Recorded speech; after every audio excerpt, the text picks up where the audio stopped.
بسم الله الرحمن الرحيم، والصلاة والسلام على أشرف المرسلين سيدنا محمد عليه أفضل الصلاة والسلام. صبح عليكم صباح الخير. النهاردة الجمعة، جمعة مباركة، أجازة بقى من الشغل. هنبتدي كده يومنا نعمل روتين كده في البيت. طبعا الواحد لما بيجي من الشغل صعب يعمل حاجة في البيت، أكتر حاجة بيعملها الأكل وخلاص على كده، وأي حاجة تتأجل ليوم الأجازة. فيوم الأجازة بقى نبتدي نعمل كده ايه روتين آه بسيط كده. نحاول بقى ايه الأول نعمل حاجة دافية نشربها على الريق. احنا في فصل الشتاء والبرد بقى والجو بيبقى صعب، فلازم نقوي جهاز المناعة. فهنقوي جهاز المناعة بإيه؟ كل يوم نعمل كده أعشاب جميلة قوي قوي لتقن الزور، للبرد، لتقوية المناعة. حاجات كتيرة قوي قوي، شوية أعشاب كده مفيدة هنعملها. هنحط طبعا عندنا قرفة صوابع كده، هنحط قرنفل حلو قوي. طبعا بعد ما شربنا الحاجة الدافية بدأنا بقى ايه، غسلنا بقى الغسيل وبعد ما طبعا زي ما قلت لكم ده روتين كده يوم الجمعة هنعمله. طبعا بنصحى بدري، بنحاول بقدر الإمكان نخلص بدري بدري كده. خلصنا الغسيل ده أول حاجة عشان بياخد وقت، ونشرنا علشان خاطر كمان الشمس تيجي عليه وتطهر لنا الغسيل. يعني مينفعش نغسله كده بعد الظهر ومن غير شمس ولا حاجة. روقنا بقى الترابيزات وروقنا البيت، وهنبتدي بقى ايه نجهز. احنا النهاردة هنعمل اكل ايه؟ طبعا لازم اهم حاجة ننظم وقتنا وننظم يومنا. النهاردة غسلنا وروقنا وعملنا، نحاول بقدر الامكان نعمل كده ايه اكلات خفيفة، او نبسط الأمور علينا بحيث ما نتعبش من المجهود ولا أي حاجة. احنا غسلنا بنروق البيت، فبالتالي مش هنعمل أكل بقى فيه دوشة كتيرة وبياخد مننا وقت، وبكده نكون ضيعنا يوم الأجازة في الترويق وفي الأكل وما ارتحناش شوية. هنبتدي بقى نعمل ايه أكل كده بسيط وخفيف بحيث ان احنا بنتعبش.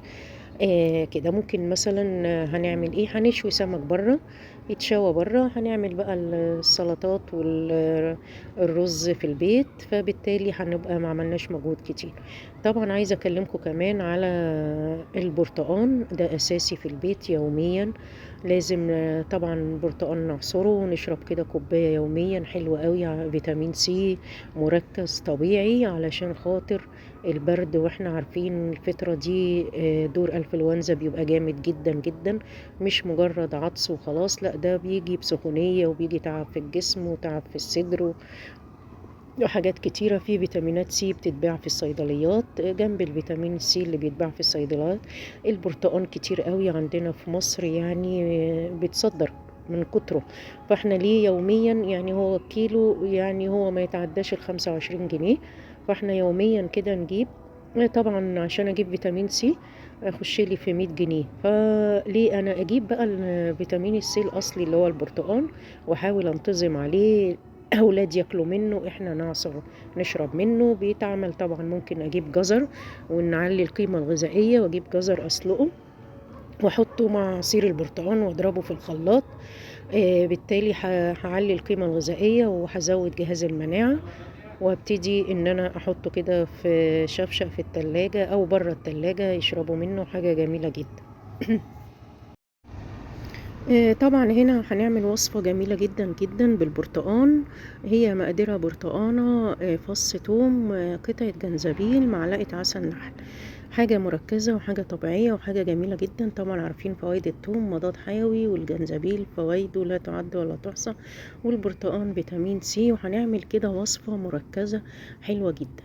انا دلوقتي همسك البرتقانة زي ما انتوا شايفينها كده، قطعنا جزء منها وهشيل جزء بس، وهسيب طبعا السوائل وهسيب البرتقانة زي ما هي. انا بس بوسع كده مكان عشان احط الحاجات دي عشان تبقى وصفة مركزة جميلة جدا جدا. زي ما انتوا شايفين هجيب فص ثوم مضاد حيوي طبيعي جميل جدا، وما تقلقوش ما بيبقاش عامل مع الوصفة دي، ما بيعملش اي ريحة ولا طعم. الثوم بيبقى نفاذ ولا اي حاجة، هي مجرد ما هنعصرها هتشوفوا طعمه جميل جدا جدا، وفايدته وفوائده عالية قوي قوي قوي. بعد ما قطعت فص الثوم هجيب الجنزبيل وابتدي اقطع كمان جزء كده وهجيب بقى معلقة.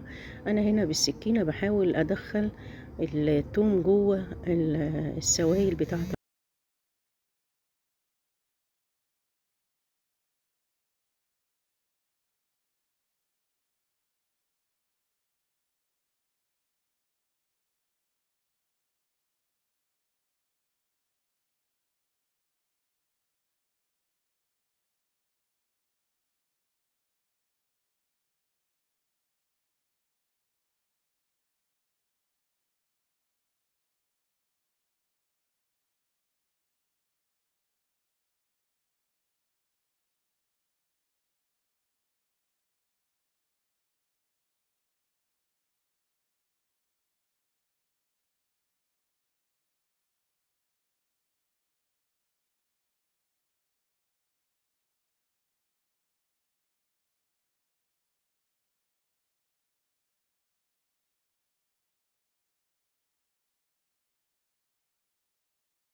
طبعا هنا بقى كان السمك اتشويناه برا وخلصنا الروتين وخلصنا الوصفة بتاعتنا وعملنا طبعا السلطة، والسمك جه جاهز، وعملنا الكشري اللي هو الرز والعدس الأصفر.